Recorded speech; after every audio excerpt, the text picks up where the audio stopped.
one day, this guy Roberto, he's on a flight, and the plane is flying over the mountains. And suddenly, boom, the plane clips one of the mountain peaks, and the tail of the plane falls off. Then the rest of the plane, bam, crashes into a snow-covered mountain, and it slides down all the way until it finally stops. Now Roberto, he's still alive, but then he looks and he notices the nightmare around him. The other passengers are scattered all over the plane, they're bleeding and screaming in pain, and the entire back of the plane is missing. So now all the survivors are stranded in the middle of nowhere on a snow-covered mountain surrounded by glaciers. And they're in sub-zero temperatures, and it's hard to breathe because of the altitude. And to make it worse, the plane's power source was in the back. So there's now no way to power the radios to call the outside world to help. And of the 45 people on the plane, only 33 survived the crash. So Roberto and the other 32 passengers are just stuck there. So now what are they gonna do? Well, first, the group scrounges for food and any supplies they can find in the wreckage. And they huddle together to survive, hoping that rescue teams soon show up. That night, the temperature drops and it gets as low as negative 22 degrees Fahrenheit, which in Celsius is,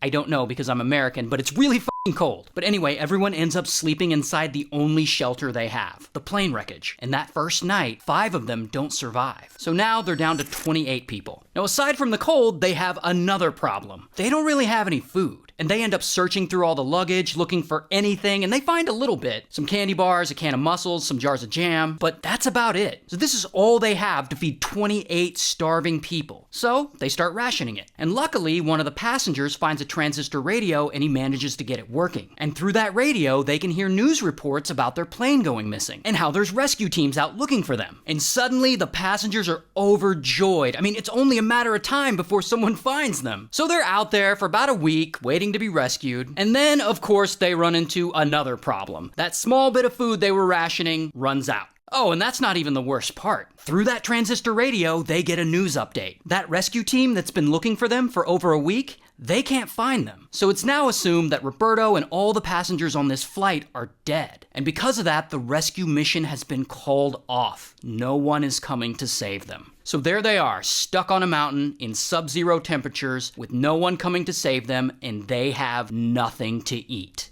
Until at some point, Roberto is basically like, well, there is one thing we could eat. He suggests that they eat the bodies of the other dead passengers. And at first, people are like, oh, gross, no way, we could never do that. But Roberto, he's like, I'm just gonna try one little bite. And he does, and it's horrible, and it's humiliating, but hey, it's food. And soon enough, the rest of the passengers get on board. And pretty quickly, eating people becomes part of the group's daily life. But whatever, finally, the group is no longer starving, and that gives them a little bit of hope.